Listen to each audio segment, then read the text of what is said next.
สบายดีซีซองโกนทัวร์วันนี้เข้ามาเบิ้งนะรถจกเนาะหรือว่าแมคโครตัวนี้สภาพก็งามเลยที่จกรองเลยนี่ตัวเดินไทยเนี่ยเดิม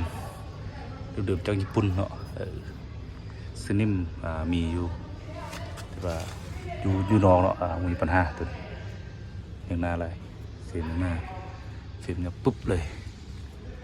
ตัวนี้เป็น SK 200คิดเก่าเนาะเดี๋ยวเบิ้งเฮ็ดอีโมโตะเลย 200คิดเก่าปี2016นี่YN13ซีเรียลสูงเนาะตัวนี้เนาะ70,000กว่าซีเรียลโอ้งามลายให้เบิ้งแอลนี่โอ้มีเยิมเลยเดิมมี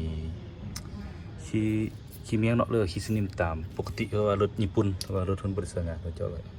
รถเมืองน่าวน้ำทะเลนี่เห็นบ่ธรรมดาสู้งามใบเท็ดเต็มเอาไปเบิ่งลงในมันนี่เลยยอดสิงเดิมเลยเนาะบ่มีหัวมีซึมบ่มีเยิ้มเนาะเดิมได้ซุนกูเบเลย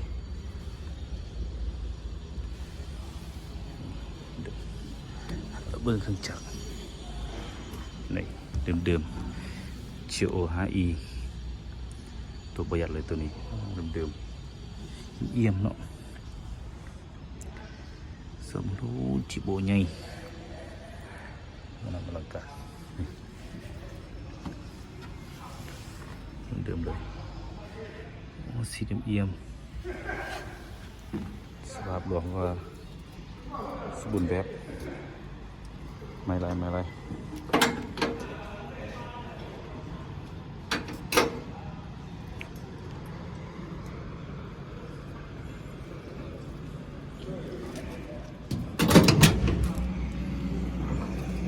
่สมควรบุมอามบุยปะบุมีลาวเพิ่นปะเสริมกันเนาะเสร็จเรียบร้อยก็ออกสนามนี่ซิมเดิมญี่ปุ่นเคยแกะเลยเนาะเคยแกะเดิมสีเดิมของงานนี่ส่งล่างเต็มการมาคิดสนิมเนาะคิดสนิมดีมีปัญหานี่ถือว่าจิ๊บตัวนี้รถเมืองหน้ามันทะเลเนาะเป็น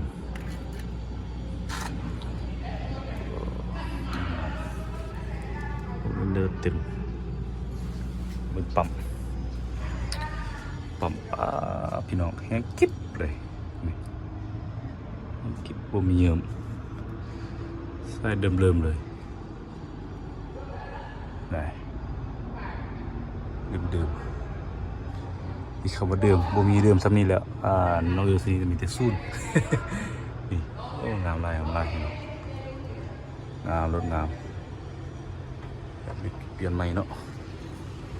กำลังสุดกำลังเก็บสีตูดสีถ่ายนี่เลยทองงามโอ้ยลายเอี่ยวงามลาย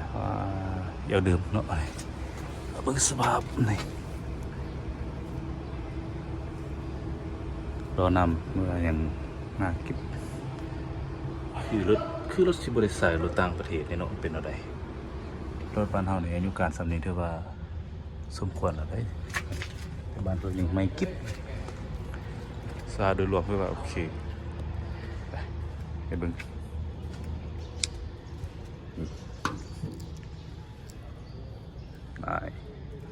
เห็นมอนำว่าให้อินเตอร์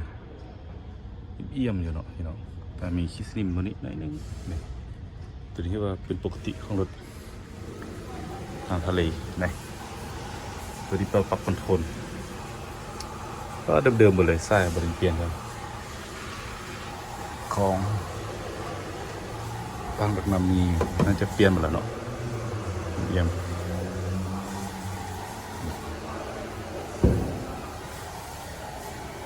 น้ำลายคันนี้เขาจากญี่ปุ่นเสียหายเบิ้งทางไหนเป็นอะไรนะเข้าเบิ้งในนี่ได้กินผมไหมอยู่พี่น้องเลยเยี่ยมเลย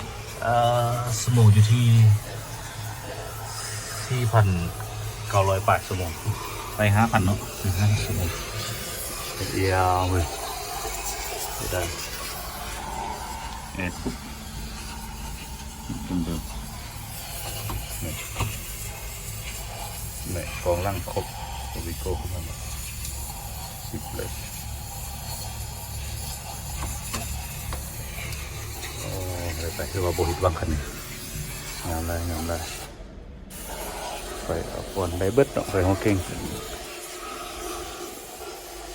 ดื่มเลยพี่น้องบ่อนี้น่าจะหุ้มไหมบ่อนี้หุ้มไหมสภาพในหลวงมันกำลังซิกนี่กี่ตัวเน้นๆเลยเนาะSK 200คิดเก่านี่เลยขนาดรถของเขาเจ้าญี่ปุ่นบริษัทนี่ตัวมันจะได้โอเค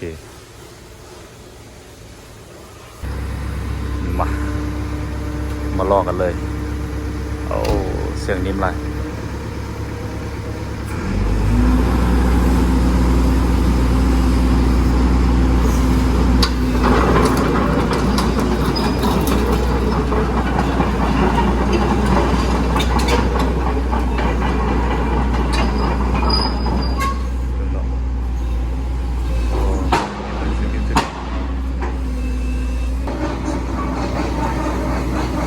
ซอกกันเลยเสียงนิ่มได้เลยเสียงนิ่มทุกคนเย็นฟังเพราะ